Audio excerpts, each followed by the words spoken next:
You don't belong here. This is for real executives, not diversity hires. The security guard's meaty hand pressed against Damon Washington's chest, blocking his path to the VIP entrance of Chicago's most exclusive corporate mixer. The 45-year-old executive, impeccably dressed in a tailored navy suit, stumbled backward as Tyler's push sent him off balance. Around them, white executives in $1,000 suits pulled out their phones. Some filmed, others whispered, a few smiled. Damon steadied himself, brushing lint from his jacket. His leather briefcase caught the light, revealing a discreet corporate logo most wouldn't recognize. His Patek Philippe watch glinted as he adjusted his cufflinks. "Sir, I'm going to need you to use the general admission entrance," Tyler continued, arms crossed. "This section is reserved." Damon's voice remained steady. "I see. Have you ever been judged by the color of your skin in a room full of people who should have known better?" The digital event board above the platinum entrance flickered. "VIP networking session, 47 minutes remaining." Tyler adjusted his radio, speaking louder than necessary. "Rebecca to platinum entrance. We have a situation." Manager Rebecca Carter appeared within seconds, her blonde hair pulled into a severe bun. Her eyes swept over Damon with practiced disdain. She spoke slowly, loudly, as if addressing someone who couldn't understand English properly. "I'm sure there's been a misunderstanding," she said, her smile sharp as glass. "General admission has wonderful networking opportunities, too." Damon pulled out his invitation, the gold embossing catching the light. "My invitation clearly states platinum access." Rebecca barely glanced at the card. "Sometimes people receive invitations by mistake. Corporate mix-ups happen all the time." Nearby, Maya Rodriguez, a lifestyle influencer with 50,000 followers, raised her phone. She'd been documenting the evening's luxury for her audience. Now something far more compelling was unfolding. "Y'all seeing this?" she whispered into her camera. "They literally won't let this black man into VIP. This is happening right now at the Meridian Hotel." Her follower count ticked upward as viewers joined the live stream. Comments began flooding in, a mixture of outrage and ugly agreement. Tyler stepped closer to Damon, his bulk creating a wall. "Sir, I'm going to need you to step aside. You're blocking access for our actual VIP guests." Behind them, 3 white executives in expensive suits watched with obvious amusement. One, a man with silver hair and a Rolex, chuckled to his companion. "Finally, someone's checking credentials properly." His friend nodded. "About time they started maintaining standards around here." Rebecca gestured toward the general admission line snaking around the building's corner. Over 200 people waited in the Chicago wind, their business attire no match for the October chill. "The general line moves quite quickly," she lied smoothly. "You'll be inside in no time." Damon's briefcase bore the subtle logo of WME, Washington Media Enterprises, but neither Rebecca nor Tyler recognized it. The letters were small, tasteful, designed for those who knew what to look for. His first-class luggage tag from earlier that day hung from his briefcase handle. The private jet designation PJ7749 was clearly visible, along with ORD to MDW routing that indicated local Chicago flights between airports. Maya's live stream was gaining traction. Her view count climbed 52,000, 55,000, 58,000. The hashtag #VIP Gatekeeper was beginning to trend. "This is discrimination, period," she said into her phone. "Look at this man's suit, his briefcase, his whole presentation, but they're treating him like—" A new security guard joined Tyler, then another. 3 uniformed men now formed a barrier between Damon and the platinum entrance. "Gentlemen," Damon said quietly, "I believe there's been a misunderstanding." Tyler crossed his arms. "No misunderstanding here. We're just maintaining the integrity of our platinum tier." Rebecca nodded approvingly. "Exactly. We have very strict standards for VIP access." The silver-haired executive laughed outright now. "This is what happens when you lower standards," he announced to his group. "Next thing you know, anyone will expect premium treatment." His words carried across the marble lobby. Other VIP guests turned to watch the spectacle. Some pulled out phones to record. Maya's comment section exploded with responses. "Call the police! Sue the hotel! Finally, someone with standards. This is 2024. How is this happening? Good for security. Check everyone." Damon remained perfectly calm. He placed his briefcase on a nearby marble table, the expensive leather contrasting with the cold stone. His movements were deliberate, controlled. He pulled out his phone and scrolled to a specific contact. "Yes, it's me," he said quietly into the device. "It's time. Activate Protocol 7. The call lasted exactly 15 seconds. Rebecca and Tyler exchanged glances. Protocol 7 meant nothing to them, but something in Damon's tone suggested authority they couldn't quite place.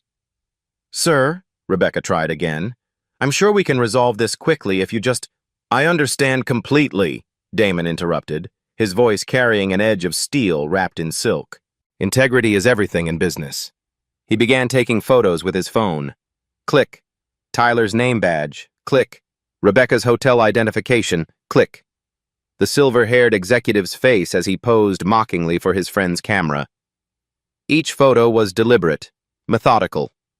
Damon's movements had the precision of someone documenting evidence. The event board updated. 42 minutes remaining. Keynote speaker arrival in 30 minutes. Maya's live stream had attracted attention from local media. WCHI News Channel picked up her feed, sharing it across their social platforms. The story was spreading beyond her initial audience. In the general admission line, other guests of color watched the confrontation unfold. Some filmed with their own phones. Others looked away, recognizing the familiar sting of exclusion. Tyler stepped forward again. "Sir, you need to either join the general line or leave the premises."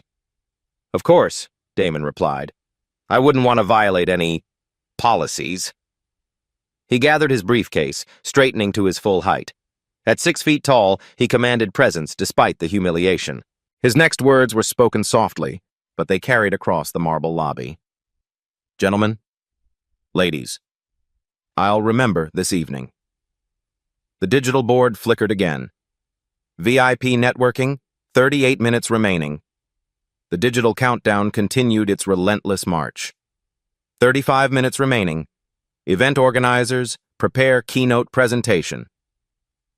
Hotel manager James Sullivan received the call while reviewing catering arrangements in his office. "Sir, we need you in the lobby. There's a situation with VIP access." Sullivan, a man who'd built his career on avoiding situations, hurried toward the platinum entrance. What he found made his stomach drop. A crowd of 50 people now surrounded the confrontation. Most held phones, streaming live or recording for later. The marble lobby echoed with whispered conversations and the occasional flash of camera lights. Maya's follower count had exploded. 62,000, 68,000, 75,000. Her live stream was being shared across Twitter, TikTok, and Instagram. The hashtag #VIPGatekeeper had generated over 10,000 posts in 20 minutes. "This is James Sullivan, hotel manager," he announced, inserting himself into the circle. His voice carried the authority of someone accustomed to resolving problems quietly. "What seems to be the issue here?" Rebecca gestured at Damon as if he were an exhibit. "This gentleman claims to have VIP access, but we're just maintaining our platinum standards." Sullivan studied Damon carefully. The suit was definitely custom. The watch was real Patek Philippe. He'd seen enough fakes to know the difference. The briefcase bore expensive Italian leather and subtle craftsmanship. But Sullivan had learned long ago that appearances could be deceiving. Rich people sometimes lent clothing, borrowed accessories. In Chicago's corporate world, perception often mattered more than reality. "Sir, I do apologize for any confusion," Sullivan said to Damon. "Perhaps you could show me some additional proof of your executive status. A business card, company identification, anything that might help us verify your credentials." The crowd murmured. Someone in the back shouted, "Check his ID! Probably stolen. Damon set his briefcase on the marble table again. This time, Sullivan made a request that would haunt him for months afterward. "Sir, would you mind opening your briefcase, just so we can verify everything is in order?" The humiliation was complete. 50 people watched as Damon calmly unlocked his briefcase. The contents spilled onto the cold marble: legal documents, contracts, a tablet computer, business cards, and a leather portfolio. A woman in the crowd gasped. "Are you seriously making him empty his briefcase in public?" Maya held her phone steady, her voice urgent with disbelief. "Y'all, they're literally searching this man's personal belongings in front of everyone. This is 2024, in Chicago, at a corporate event." The silver-haired executive pushed closer to the table, his face flushed with alcohol and righteousness. "What's in the portfolio? Let's see some real proof." Sullivan hesitated. Even by his standards, this was excessive. But the crowd was watching, phones were recording, and backing down now would look weak. "Sir, if you could just—" Sullivan gestured toward the portfolio. Damon's hands remained steady as he opened the leather folder. Inside were contracts, legal documents, and correspondence. The letterheads were impressive: law firms, corporate partnerships, government contracts. But none of the watchers recognized the names. WME wasn't Apple or Google. Washington Media Enterprises didn't manufacture consumer products or run retail chains. It was an umbrella corporation managing media, advertising, and entertainment partnerships across the Midwest. Tyler smirked. "Never heard of any of these companies. Anyone can print fancy letterheads." The crowd grew bolder. Someone shouted, "What's his real job?" Another voice called out, "Probably works at Best Buy." Laughter rippled through the VIP section. The humiliation was public, recorded, and spreading across social media in real time. A third security guard, Marcus Thompson, arrived and surveyed the scene with satisfaction. "Finally, someone's doing their job properly," he announced to his colleagues. "Can't be too careful these days." The three guards now formed a complete wall around Damon. Their positioning was deliberate, intimidating. They blocked him from the VIP entrance while keeping him exposed to the crowd's scrutiny. Maya's comment section had become a battlefield. "This is disgusting discrimination." "Finally, someone checking credentials. Sue them all." "Good. Check everyone equally." "This is why I don't trust people like that." "Document everything. This is evidence." Two VIP guests, corporate executives from competing firms, watched with obvious entertainment. Richard Blackwood, a pharmaceutical CEO, shook his head dramatically. "This is exactly what happens when standards slip." His companion, Sandra Price, from a tech startup, nodded approvingly. "Thank God someone's maintaining proper exclusivity. These events lose their value when anyone can walk in." Their conversation was loud enough for nearby phones to capture. The comments would later become evidence in sensitivity training sessions across multiple corporations. Local news producer Janet Kim was monitoring social media from WCHI's newsroom when the hashtag caught her attention. She immediately dispatched a camera crew to the Meridian Hotel. "This is either a major discrimination story or a fraud case," she told her team. "Either way, we need to be there." The live stream had attracted attention from civil rights activists. Dr. Angela Williams, president of Chicago's NAACP chapter, shared Maya's feed with her 100,000 followers. The story was spreading beyond social media into organized advocacy networks.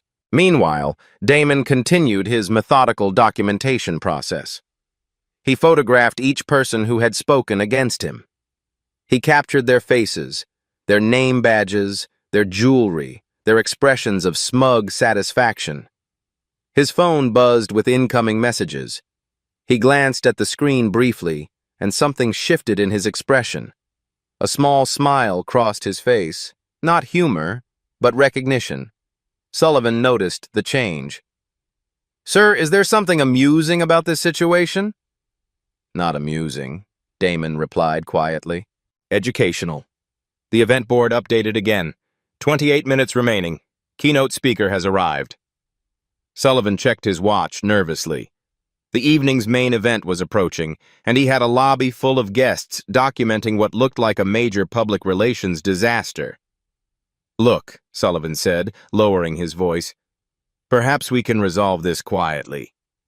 If you'll just join the general admission line, I can personally ensure you're admitted quickly." Damon gathered his belongings, carefully returning each item to his briefcase. His movements were precise, unhurried. When he finished, he looked directly at Sullivan. "Mr. Sullivan, I appreciate your position. You're trying to maintain order while managing a difficult situation." Sullivan nodded eagerly. "Exactly. We just want to be fair to everyone." "Fairness," Damon repeated softly. "An interesting concept." He pulled out his phone again, checking a specific app. His finger scrolled through what appeared to be stock prices. WCHI Media Group, $47.82. Meridian Hospitality Corp., $23.16. The numbers meant nothing to the watching crowd, but Damon's smile grew slightly wider. Rebecca stepped forward impatiently. "Sir, we really need you to make a decision. Join the general line or leave the premises." Tyler and his two fellow guards formed a tighter semicircle around Damon. The message was clear: comply or be removed. Maya's live stream had caught the attention of celebrities and activists. Retweets were flooding in from verified accounts. The story was going national. In the back of the crowd, a young black woman whispered to her friend, "I can't watch this anymore. It's too painful." Her friend nodded. "These are the same touching stories our grandparents lived through. Nothing's changed." But they kept watching, kept recording. These real-life stories needed witnesses. These black stories needed documentation. An elderly white man in an expensive suit pushed through the crowd. "What's all this commotion? Some people are trying to network professionally." He surveyed the scene with obvious disgust. "This is exactly why membership should be more exclusive. Let anyone in, and standards disappear." The comment was captured on multiple phones, added to the growing archive of evidence. Hotel security cameras captured every angle of the confrontation. The lobby's CCTV system, designed to protect guests, was now documenting what would become a landmark case study in corporate discrimination training. Damon checked his phone one final time. A text message had arrived. "Protocol 7 activated. Ready when you are." He looked up at Sullivan, Tyler, Rebecca, and the crowd of faces surrounding him. Phones pointed at him from every angle. Live streams carried his humiliation to thousands of viewers. "Gentlemen, ladies," he said, his voice carrying across the marble lobby, "I believe it's time for some clarity." The event board flickered. 22 minutes remaining. Keynote presentation begins shortly. Damon reached into his jacket pocket with deliberate calm. The crowd tensed, phones adjusting angles to capture whatever came next. He withdrew a simple smartphone and tapped the screen twice. The response was immediate. Sullivan's phone buzzed, then rang, then buzzed again with urgent notifications. "Mr. Sullivan," Damon said quietly, "I believe you have a call." Sullivan glanced at his phone screen and his face went white. The caller ID read, "Board Chairman William Hayes, urgent." I need to take this," Sullivan stammered, stepping away from the crowd. But Damon's voice stopped him. "Please, put it on speaker. I think everyone should hear this." The lobby fell silent except for the soft hum of heating systems and the distant sound of traffic. Maya adjusted her phone angle, her follower count now exceeding 85,000 viewers. Sullivan's hands shook as he answered. "Mr. Hayes, I'm in the middle of—" "James, what the hell is happening down there?" Hayes's voice boomed through the speaker, carrying the authority of someone who owned things. "I'm getting calls from board members, investors, even my goddamn wife about some live stream from your hotel." The crowd exchanged nervous glances. Several people began lowering their phones, sensing the shift in power dynamics. "Sir, there's been a small situation with VIP access. but we're handling it according to protocol. Protocol? Hayes's voice rose. James, do you know who Damon Washington is? Sullivan's eyes darted to Damon, who stood perfectly still, hands clasped behind his back. Sir, he claims to be some kind of executive, but we're just verifying. He doesn't claim to be anything, James. He is the CEO of Washington Media Enterprises. He owns 31% of our hotel chain's stock. He controls our largest corporate partnership. And according to my phone, he's being humiliated in your lobby while 85,000 people watch on social media. The silence that followed was deafening. Tyler's face was drained of color. Rebecca took an involuntary step backward. The silver-haired executive who'd been mocking Damon suddenly found his shoes fascinating. Maya's live stream exploded with comments. Oh my God, he's the owner! This is amazing! Plot twist! They're so fired! Record everything! But Hayes wasn't finished. James, Mr. Washington was supposed to be tonight's keynote speaker. The same Mr. Washington whose company controls $12 million in annual contracts with our hotel chain. The same Mr. Washington who could destroy our stock price with a single press release. Sullivan's phone slipped in his sweaty palm. He nearly dropped it. Damon stepped forward, his voice carrying across the marble lobby with quiet authority. Mr. Hayes, this is Damon Washington. I'm here, and I can hear you clearly. Damon, I am mortified. Absolutely mortified. What these idiots have done is inexcusable. William, please. Let's handle this professionally. Damon's tone was measured, controlled. Mr. Sullivan was simply following what he believed to be proper procedures. But the damage was done. The crowd of VIP guests who had been filming and mocking Damon began a strategic retreat toward exits. Some deleted videos from their phones. Others tried to blend into the general admission crowd. Tyler attempted to disappear behind a marble pillar. Rebecca studied her clipboard as if it contained state secrets. Marcus Thompson, the third security guard, had already vanished entirely. Richard Blackwood, the pharmaceutical CEO who'd demanded proper exclusivity, was frantically texting someone. His earlier confidence had evaporated. Sandra Price, the tech startup executive, had gone pale. She was Googling Washington Media Enterprises on her phone, her expression growing more horrified with each search result. Maya's voice was breathless with excitement. Y'all, this is the best plot twist ever. This man they've been humiliating? He owns the hotel. He's the keynote speaker. This is about to get real. Hayes continued through the speaker, his voice carrying across the lobby. Damon, I'm driving there now. 20 minutes. Whatever you need, whatever you want done, consider it done. Sullivan found his voice, though it came out as a croak. Mr. Washington, we had no idea. There must have been some miscommunication. Damon held up a hand for silence. The gesture was small, but it commanded immediate attention. 50 people stopped talking, moving, even breathing loudly. Mr. Sullivan, there was no miscommunication. Your staff performed exactly as they were trained.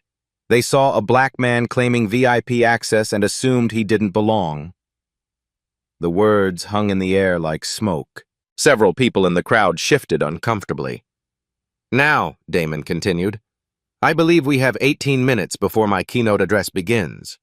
I suggest we use that time productively. He turned to address the crowd, his voice carrying the authority of someone accustomed to boardrooms and corporate decisions. Ladies and gentlemen, you've all been participants in an educational experience tonight. Some of you filmed this encounter. Some of you made comments. All of you witnessed what happened here. Maya's live stream had reached 91,000 viewers. Comments were flooding in so fast they blurred across the screen. This incident will be documented, analyzed, and used as a case study. Not for lawsuits or revenge, but for education. Because what happened here tonight happens every day, in boardrooms, restaurants, country clubs, and corporate events across America. His eyes swept across the faces in the crowd. Some looked ashamed. Others are defiant. A few seemed genuinely confused about what they'd witnessed. Tyler stepped forward, his voice desperate. "Mr. Washington, sir, I was just doing my job. I didn't know—" "You didn't know because you didn't ask," Damon interrupted. "You saw the color of my skin and made assumptions. That's not security protocol, Mr. Tyler. That's biased." Rebecca attempted damage control. "Sir, we apologize for any misunderstanding. Perhaps we can comp your entire evening, arrange a special VIP experience." Damon's smile was as cold as winter in Chicago. "Ms. Carter, I don't need a comped evening. I need systemic change." He pulled out his phone and opened an email thread. The phone's screen was large enough for nearby people to read the subject line: Meridian Hotel Chain, Corporate Partnership Renewal, $12,000 annual contract. "This contract comes up for review next week," Damon announced. "Washington Media Enterprises has been considering whether to renew, reduce, or terminate our partnership with Meridian Hotels." Sullivan made a choking sound. "Tonight's events have been educational. They've shown me exactly what kind of training your staff receives, what kind of culture your management tolerates, and what kind of experience guests of color can expect at Meridian Properties." The crowd was completely silent now. Even Maya had stopped commenting, letting her phone record the moment. Damon checked his watch, the same Patek Philippe that Tyler had assumed was fake. 17 minutes until my keynote. I suggest we use that time to discuss how Meridian Hotels plans to address what happened here tonight." Hayes' voice crackled through Sullivan's phone speaker. "Damon, whatever you need, immediate terminations, policy changes, sensitivity training, public apologies, name it." But Damon held up his hand again. He wasn't done revealing his power. "William, before we discuss solutions, I think everyone should understand the full scope of tonight's educational experience." He tapped his phone screen and held it up. The display showed a stock trading app with real-time numbers. WCHI Media Group, $47.82, plus 0.23. Meridian Hospitality Corp., $23.16, 0.08. Washington Media Enterprises, private corporation. WCHI picked up Maya's live stream 20 minutes ago, Damon explained calmly. "They're the local news station that's been covering this story. Interesting company, WCHI. I happen to know their ownership structure quite well." His finger scrolled through the app, revealing more information.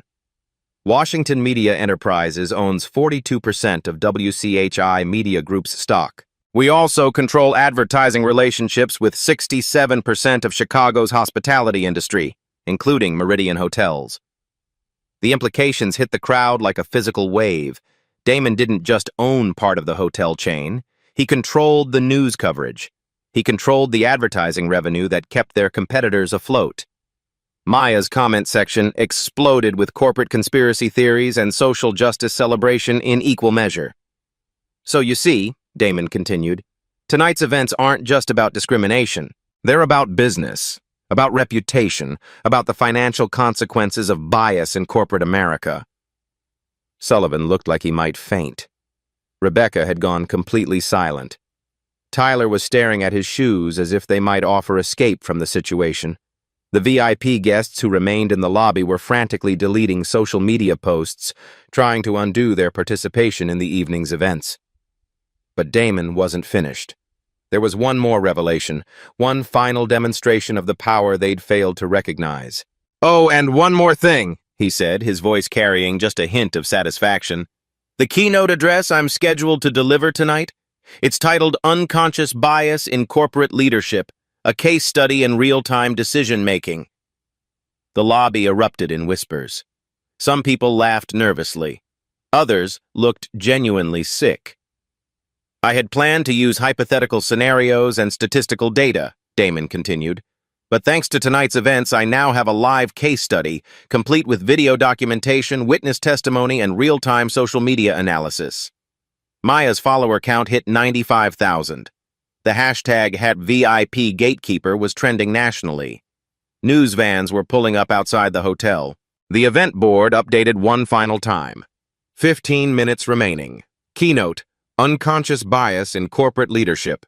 Damon Washington, CEO, Washington Media Enterprises. Sullivan finally found his voice. "Mr. Washington, what do you need from us?" Damon closed his phone and straightened his tie.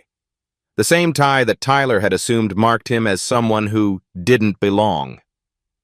"Mr. Sullivan, I need exactly what I've always needed: respect, professionalism, and the same treatment you'd give any other CEO arriving for a keynote address."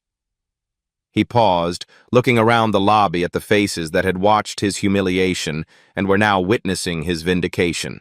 "The question is, what are you going to do to ensure this never happens again?" "Mr. Washington," Sullivan began, his voice shaking, "please, let's discuss this privately, in my office, away from the cameras." Damon shook his head slowly. "No, Mr. Sullivan. Privacy is what enabled tonight's events. Transparency is what will prevent them from happening again." Maya's live stream had become appointment viewing. Her follower count hit 102,000 and climbing. Comments flooded in from across the country. Celebrities were sharing the feed, and hashtag VIP Gatekeeper dominated social media trending lists. "Everything we discuss will be public record," Damon continued, "because systemic change requires public accountability." He walked to the marble table where his belongings had been scattered earlier and placed his phone on the surface, camera facing up. "Protocol 7, as I mentioned earlier, involves comprehensive documentation, legal, financial, and social." Sullivan's face had gone from white to green. "Sir, surely we can resolve this amicably, corporate to corporate." "We are resolving this corporate to corporate," Damon replied, "by addressing the precise financial implications of tonight's discrimination." He opened his briefcase and withdrew a tablet computer. The screen displayed a complex spreadsheet with numbers that made Sullivan's eyes widen. Washington Media Enterprises maintains partnerships with 18 hotel chains across 12 states. Annual combined value, $47 million. Meridian Hotels represents our largest single partnership at $12 million annually. Damon's finger scrolled through the data, each number representing real contracts, real money, real leverage. Our current Meridian contract includes Section 12.4, which addresses termination for cause. Discrimination against guests based on race, gender, religion, or national origin constitutes breach of contract. Rebecca found her voice, though it cracked with desperation. "Mr. Washington, this was an isolated incident. Tyler was overzealous, but there was no malicious intent." "Ms. Carter," Damon interrupted, "intent is irrelevant when measuring impact. The Illinois Civil Rights Act doesn't require malicious intent. It requires equal treatment under the law." He tapped the tablet screen, revealing another document. Section 5101 of the Illinois Human Rights Act specifically prohibits discrimination in places of public accommodation. Tonight's events, witnessed by over 100,000 social media viewers, constitute prima facie evidence of such discrimination. Tyler, who had been silent since the power reveal, finally spoke up. "Sir, I swear I didn't know who you were. I was just following standard security procedures." Damon turned to face him directly. "Mr. Tyler, what does your security manual say about racial profiling?" Tyler stammered. It says we don't do that." "Then why did you ask Rebecca to verify my credentials? Did you ask the silver-haired gentleman over there for additional proof of his executive status?" Tyler's silence was answer enough. Damon continued, "Did you ask Sandra Price to empty her purse for inspection? Did you require Richard Blackwood to provide corporate verification?" The questions hung in the air like indictments. Each one highlighted the discriminatory nature of their actions. Sullivan attempted damage control. "Mr. Washington, we're prepared to offer substantial compensation for tonight's incident. Perhaps we could discuss a settlement." "Mr. Sullivan, I don't want your money. I want structural change." Damon's tablet displayed another screen, a detailed organizational chart of Meridian Hotels' corporate structure. "Your chain employs 47,000 people across 312 properties. Tonight's incident suggests systematic failures in training, management oversight, and corporate culture. He highlighted specific sections of the chart: regional managers, training directors, human resources personnel, executive leadership, all failed to prevent what happened here tonight. Maya's comment section was experiencing what social media analysts would later call peak engagement. Comments flowed so rapidly that individual messages became indistinguishable. "Here's what Washington Media Enterprises requires for contract continuation," Damon announced, his voice carrying the authority of someone accustomed to billion-dollar negotiations. He began listing demands with the precision of a corporate attorney. First, immediate termination of all personnel directly involved in tonight's discrimination. Tyler, Rebecca, and Marcus Thompson, who vanished when my identity was revealed. Sullivan nodded frantically. "Done. Absolutely done." Second, implementation of mandatory bias training for all staff, management, and executive personnel. Training to be completed within 60 days, with quarterly refresher sessions thereafter. Of course, yes. We can arrange that immediately. Third, establishment of a bias incident reporting system with third-party oversight. Anonymous reporting, independent investigation, and public quarterly reports on incidents and resolutions. Sullivan was taking notes on his phone, his fingers flying across the screen. Fourth, revision of all security, guest services, and management protocols to eliminate subjective judgment in guest verification processes. Clear, objective criteria that apply equally, regardless of race, gender, age, or appearance. Rebecca attempted to interject. "Sir, some discretion is necessary for security purposes." "Ms. Carter, you're no longer employed by Meridian Hotels as of this moment. Your input is neither requested nor relevant." The dismissal was swift, final, and completely justified. Rebecca's face crumpled as the reality of her termination hit home.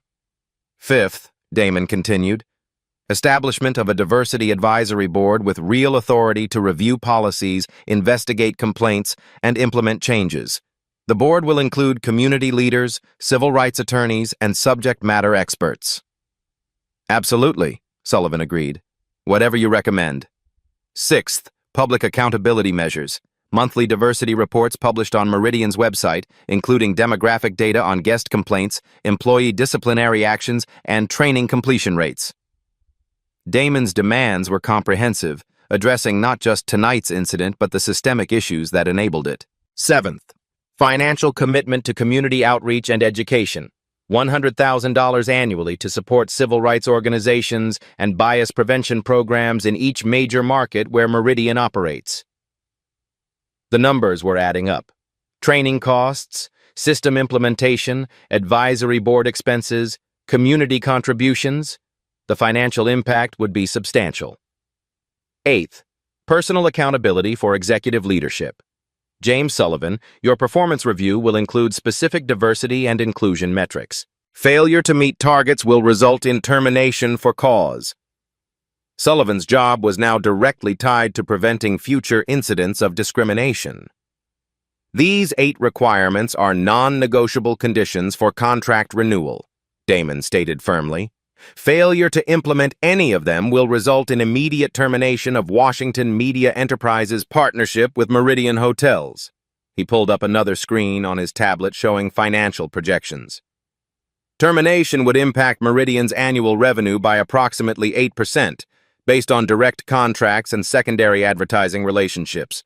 Current stock price suggests that would translate to a market cap reduction of roughly $63 million. The numbers were devastating.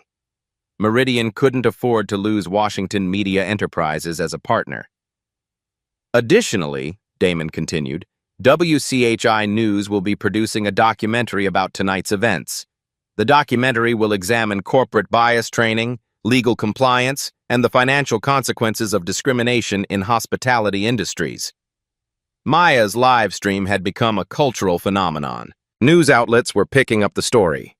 Corporate diversity consultants were sharing the feed with clients as a real-time case study. The documentary will feature tonight's footage, expert interviews, and follow-up reporting on Meridian's compliance with the requirements I've outlined. Sullivan was sweating despite the lobby's air conditioning.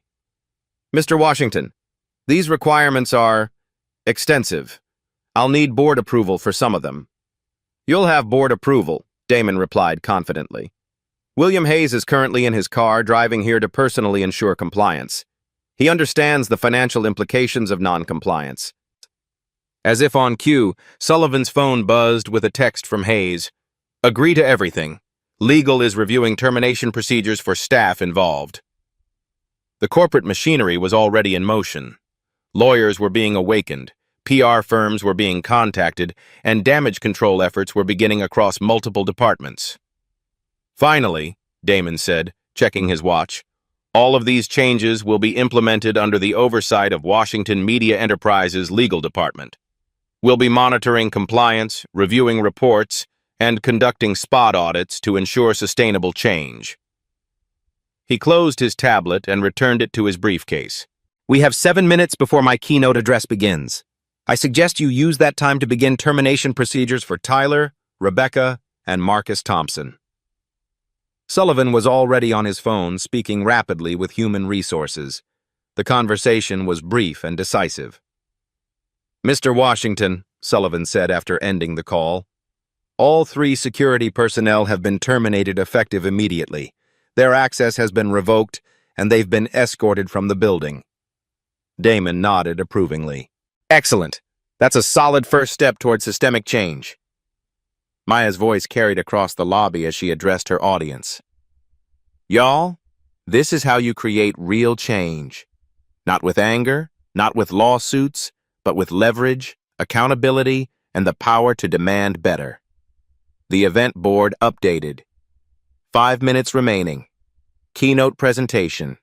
Damon Washington, CEO, Washington Media Enterprises. Now, Mr. Sullivan, Damon said, straightening his tie, shall we proceed to the auditorium?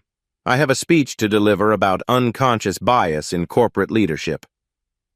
3 months later, Maya Rodriguez stood in the same marble lobby of the Meridian Hotel, her phone capturing a very different scene. Y'all remember this place? She said to her camera, her follower count now exceeding 400,000. This is where VIP Gatekeeper started. But look at what's changed. Behind her, a diverse group of hotel staff moved efficiently through their duties. The Platinum entrance displayed a new sign. All guests welcome. Identity verification available upon request only. The Meridian Accountability Dashboard went live last week, Maya continued, showing her phone screen to the camera. Real numbers, updated monthly. Look at this data. The dashboard displayed impressive statistics. Bias incident reports. Down 87% chain-wide staff diversity training completion, 98.7% across all properties. Guest satisfaction scores from minority customers increased from 6.2 to 8.6. Management diversity up 340% in 6 months. Dr. Angela Williams, now chair of Meridian's Diversity Advisory Board, appeared in Maya's frame. The changes have been comprehensive, she explained. Not just policy changes, but cultural transformation. She gestured toward a wall display showing the monthly bias prevention report. Every incident is investigated independently. Every resolution is published. Every employee knows they're accountable for creating inclusive experiences. Maya moved through the lobby, documenting the transformation. Near the former VIP entrance, a new installation caught the light. A bronze plaque reading, "Commitment to Equity. All guests deserve respect, dignity, and equal treatment." But the real change, Maya said, isn't just here in Chicago. Her camera captured a video conference screen in the hotel's business center. On it, managers from Meridian properties across 12 states participated in their weekly bias prevention training session. This program was developed by Washington Media Enterprises diversity consultants, explained the training facilitator. Every scenario we discuss is based on real incidents, real consequences, and real solutions. The training session featured testimonials from employees who had successfully intervened in potential bias situations. Each story demonstrated the practical application of the new protocols. James Sullivan, still hotel manager but now with diversity metrics built into his performance reviews, joined Maya's live stream. "Mr. Washington's approach saved our company," Sullivan admitted on camera. "Not just financially, but morally. We were failing our guests and our employees without even realizing it." He showed Maya a tablet displaying real-time diversity metrics for his property. Green numbers mean we're meeting targets. Yellow means improvement needed. Red means immediate intervention required. The system was comprehensive. Guest demographic data, complaint patterns, staff diversity ratios, training compliance rates, and customer satisfaction scores broken down by demographic categories. "The most powerful change," Sullivan continued, "is the reporting system. Employees and guests can report bias incidents anonymously through an app. Every report gets investigated within 48 hours. Maya's camera captured the app in action as Sullivan demonstrated its features. The interface was simple, secure, and designed to encourage reporting rather than discourage it. 3 months ago, this hotel was a national symbol of corporate discrimination, Maya told her audience. Today, it's a case study in how to create systematic change. The financial results spoke for themselves. Meridian's stock price had recovered and exceeded pre-incident levels. Guest satisfaction scores were at company highs. Employee retention had improved across all demographics. Most importantly, the changes had spread beyond Meridian hotels. 18 other hospitality companies had voluntarily implemented similar programs, recognizing the competitive advantage of authentic diversity initiatives. The Meridian model, as business schools now call it, had become the gold standard for addressing corporate bias. Harvard Business School featured the case study in their leadership curriculum. Washington Media Enterprises had renewed its contract with Meridian Hotels, expanding the partnership by an additional $4 million annually. The renewed contract included specific diversity clauses that became industry templates. "But here's what really matters," Maya said, ending her live stream from the exact spot where Damon had been humiliated.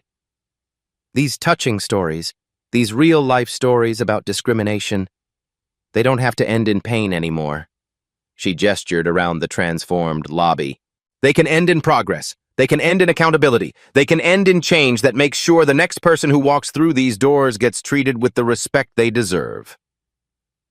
The event board, which once counted down to Damon's humiliation, now displayed a different message. Today's leadership training, creating inclusive excellence, all staff required. Damon Washington proved something that night, Maya concluded. The best revenge isn't getting mad, it's getting results. And sometimes, the most powerful way to fight discrimination is to make it too expensive for companies to ignore.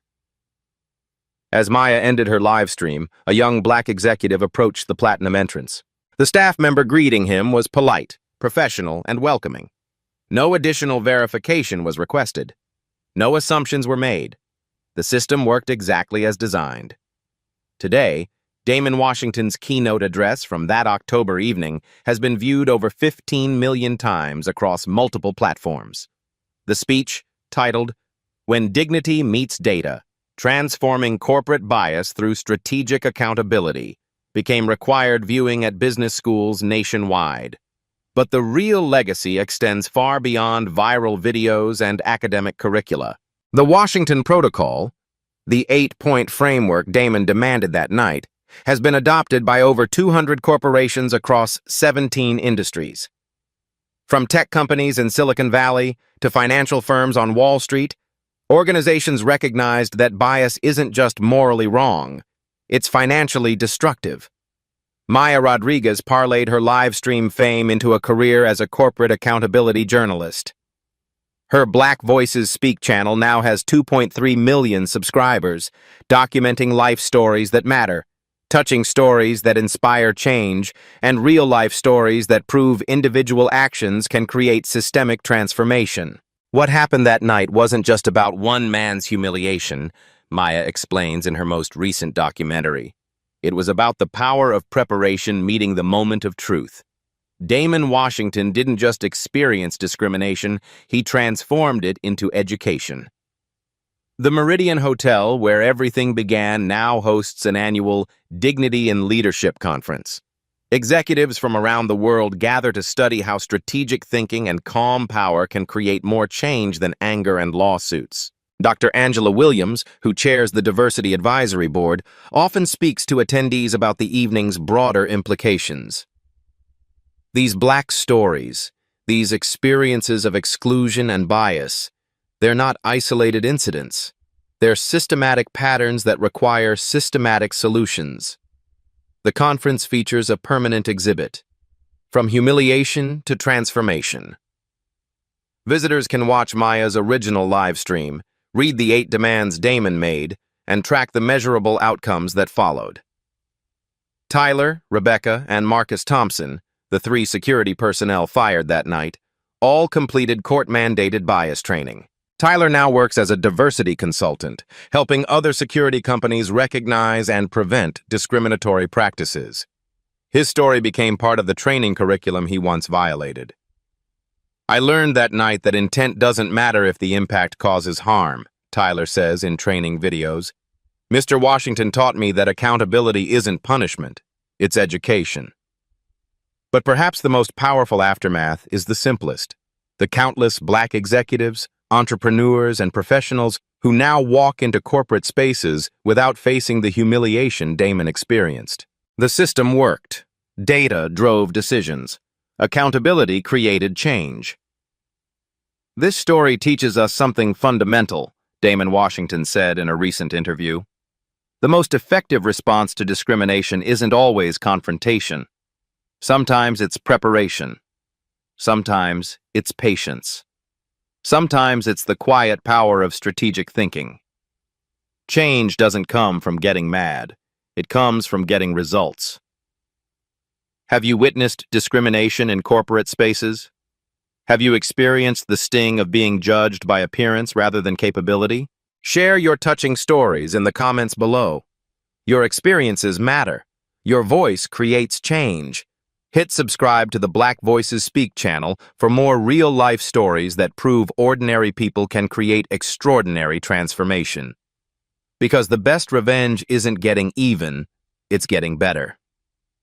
Share this video if you believe in accountability over anger, strategy over satisfaction, and systemic change over temporary victories. Together, we can build a world where competence speaks louder than prejudice, where data drives decisions, and where every person who walks through corporate doors gets treated with the dignity they deserve. The power to change begins with your story. What's yours?